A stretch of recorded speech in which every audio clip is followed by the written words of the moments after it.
আসসালামু আলাইকুম রহমতুল্লাহ। সবাই কেমন আছেন? আশা করি সবাই ভালো আছেন। আজকে চলে আসলাম তায়েফ শহরে বুড়ির বাড়ি, যেখানে বিশ্বনবী সাল্লাল্লাহু আলাইহি সাল্লাম যে নামাজ পড়তে যাইতো। এখন দেখা যাচ্ছে ওই উপরে একটা পাহাড়, ওই দেখেন উপরে একটা পাহাড় দেখা যাচ্ছে। ওইটা হচ্ছে ওই ওই পাথরটায় আল্লাহ রাসূল সাল্লাল্লাহু আলাইহি সাল্লাম যখন নামাজ অবস্থায় ছিল, তখন কাফেররা ওই পাথরটা নিচের দিকে ছেড়ে দিচ্ছিল। তো আল্লাহ পাক রব্বুল আলামিন তাআলা পাথরটা ওখানে রেখে দিয়েছে।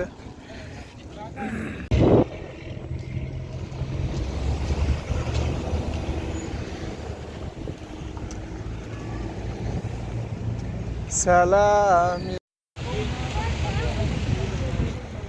এটা হচ্ছে সেই বাড়ি, বিশ্বনবী সাল্লাল্লাহু আলাইহি সাল্লাম এই মসজিদটা নিজের হাতে করছিলেন।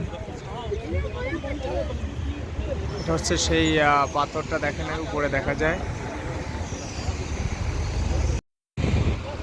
দেখেন হাজার হাজার মানুষ এখন ভিড় করবে, বিকেল সময় এখন অনেক মানুষ ভিড় করবে এখানে, অনেক লোকের ভিড়।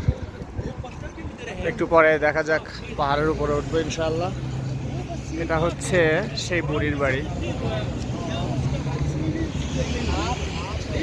লক দিয়ে রাখছে।